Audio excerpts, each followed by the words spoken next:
50 years ago,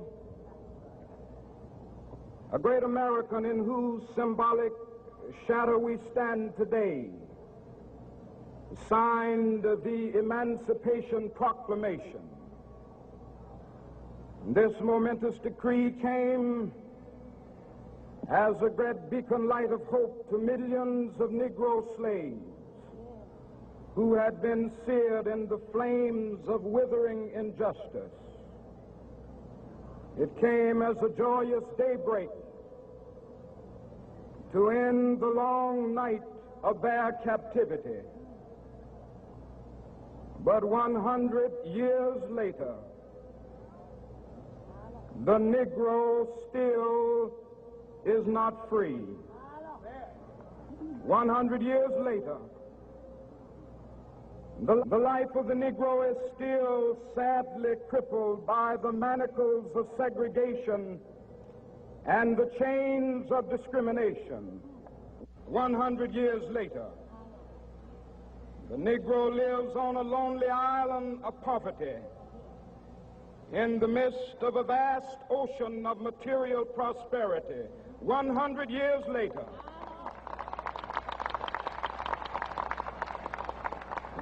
the Negro is still languished in the corners of American society and finds himself in exile in his own land.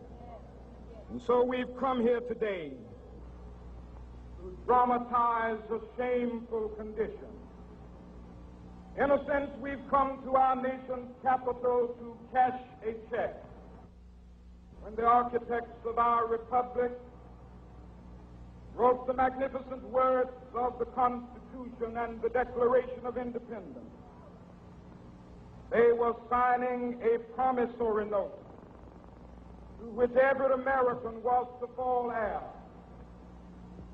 This note was a promise that all men, yes, black men as well as white men, would be guaranteed the unalienable rights of life, liberty, and the pursuit of happiness. It is obvious today that America has defaulted on this promissory note insofar as her citizens of color are concerned. Instead of honoring this sacred obligation, America has given the Negro people a bad check, a check which has come back marked insufficient funds.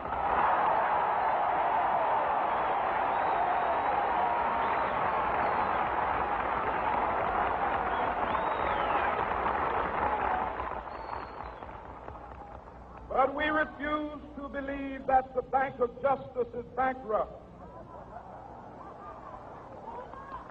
We refuse to believe that there are insufficient funds in the great vaults of opportunity of this nation.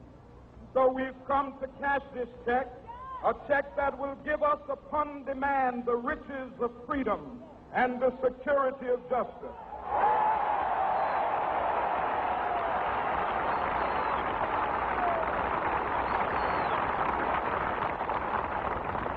We have also come to this hallowed spot to remind America of the fierce urgency of now. This is no time to engage in the luxury of cooling off or to take the tranquilizing drug of gradualism.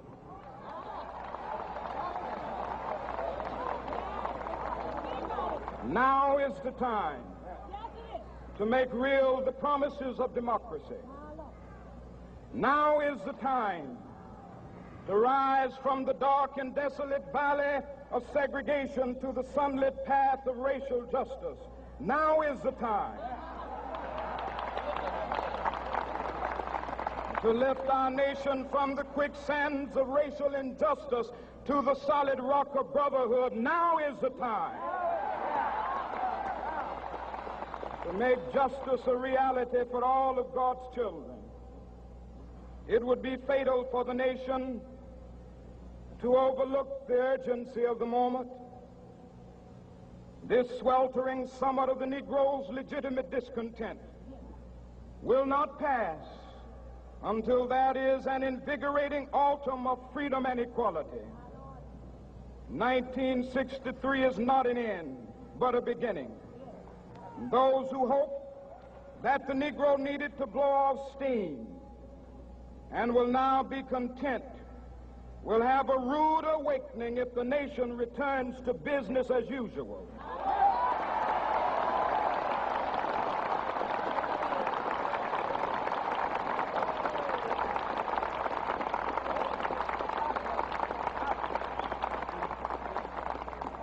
There will be neither rest nor tranquility in America until the Negro is granted his citizenship rights.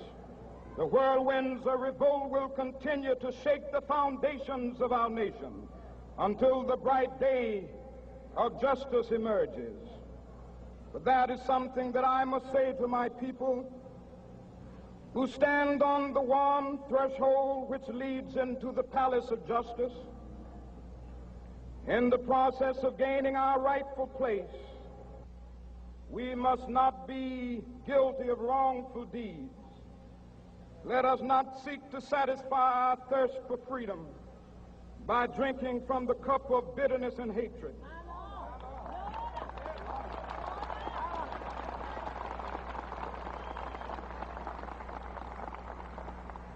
We must forever conduct our struggle on the high plane of dignity and discipline. We must not allow our creative protests to degenerate into physical violence. Again and again, we must rise to the majestic heights of meeting physical force with soul force.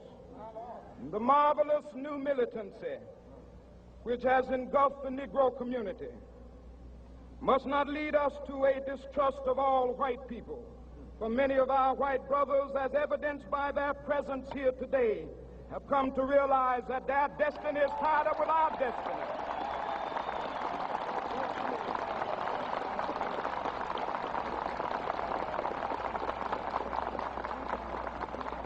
And they have come to realize that their freedom is inextricably bound to our freedom. We cannot walk alone. And as we walk, we must make the pledge that we shall always march ahead. We cannot turn back. There are those who are asking the devotees of civil rights, when will you be satisfied? We can never be satisfied as long as the Negro is the victim of the unspeakable horrors of police brutality. We can never be satisfied as long as our body is heavy with the fatigue of travel, cannot gain lodging in the motels of the highways and the hotels of the cities.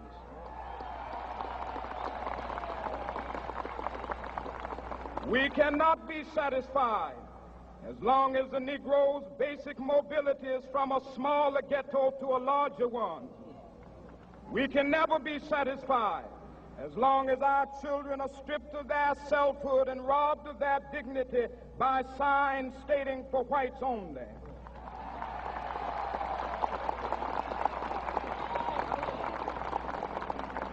We cannot be satisfied as long as a Negro in Mississippi cannot vote and a Negro in New York believes he has nothing for which to vote.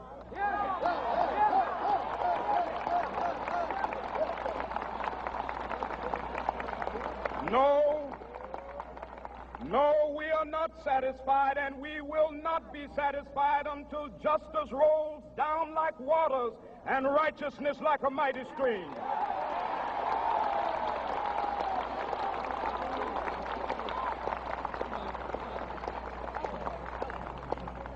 I am not unmindful that some of you have come here out of great trials and tribulations. Some of you have come fresh from narrow jail cells. And some of you have come from areas where your quest for freedom left you battered by the storms of persecution and staggered by the winds of police brutality. You have been the veterans of creative suffering. Continue to work with the faith that unearned suffering is redemptive. Go back to Mississippi. Go back to Alabama. Go back to South Carolina. Go back to Georgia. Go back to Louisiana. Go back to the slums and ghettos of our northern cities, knowing that somehow this situation can and will be changed. Let us not wallow in the valley of despair. I say to you today, my friend,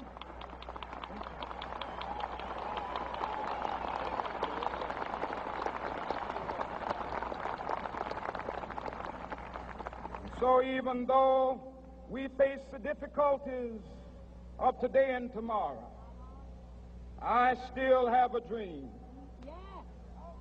It is a dream deeply rooted in the American dream. I have a dream that one day this nation will rise up and live out the true meaning of its creed. We hold these truths to be self-evident, that all men are created equal.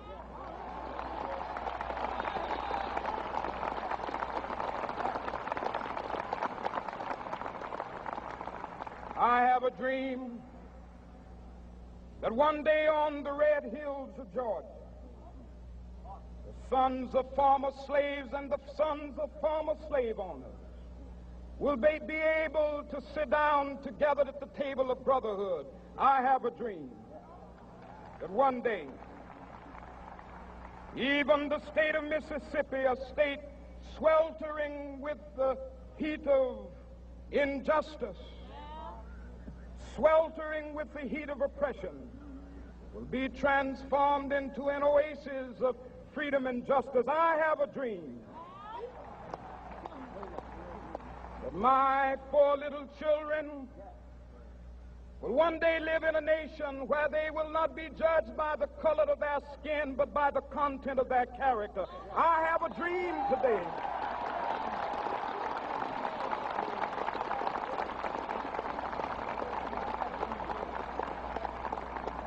I have a dream that one day, down in Alabama, with its vicious racists, with its governor having his lips dripping with the words of interposition and nullification, one day right there in Alabama, little black boys and black girls will be able to join hands with little white boys and white girls as sisters and brothers. I have a dream today.